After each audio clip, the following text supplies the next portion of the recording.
ငါကျွန်တော်မင်္ဂလာပါဗျကျွန်တော်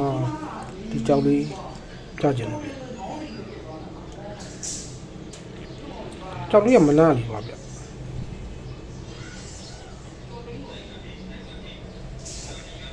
အခွန်မှာတော့အခွန်တာတအားများတယ်ဗျနော်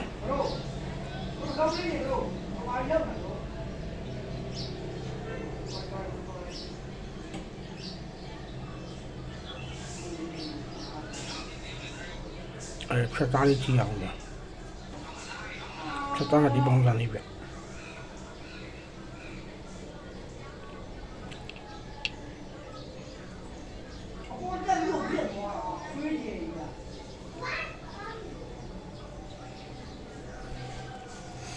ကြောက်လေးကလမ်းမရဲ့ကုန်းသွေးလေးရဲ့ဗျကြောက်လေးကကြာတော့တော်တော်ကြာနေဗျနော်မှတ်တင်လာလားဒီဘက်ချမ်းလေးကအသားကျသွားတယ်ဗျကျွန်တော်ဒီဘက်ချမ်းလေးတစ်ထိကိုပဲတွက်ပြီးတော့အလုံးလုံးမယ်ဗျ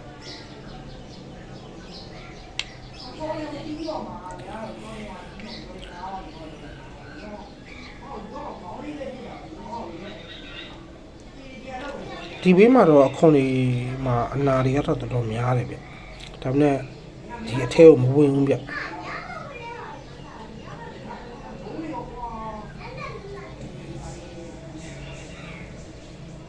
ကြောက်လေးကတော့ကိုယ်မြင်တာရုပ်ဆိုးနေတယ်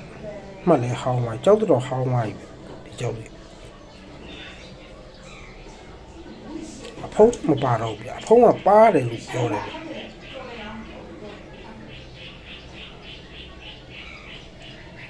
ဒီဘက်ချမ်းလေးကတော့ရော့တယ်ဗျရော့ပေမဲ့ကာလာလေးလည်းရှိနေတော့အလုပ်လုပ်ကြည့်ရမယ်ဗျဒီဘက်ချမ်းလေးရောဒီဘက်ကတော့ကျွန်တော်ခေါင်းလေးမှန်းထားတယ်ဗျ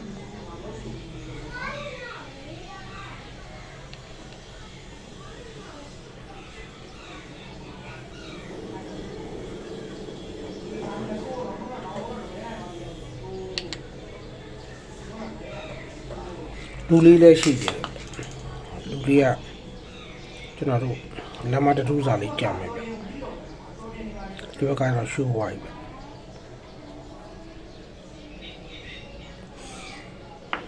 ဒါလေးလာပြတော့ပပိုင်တိုင်း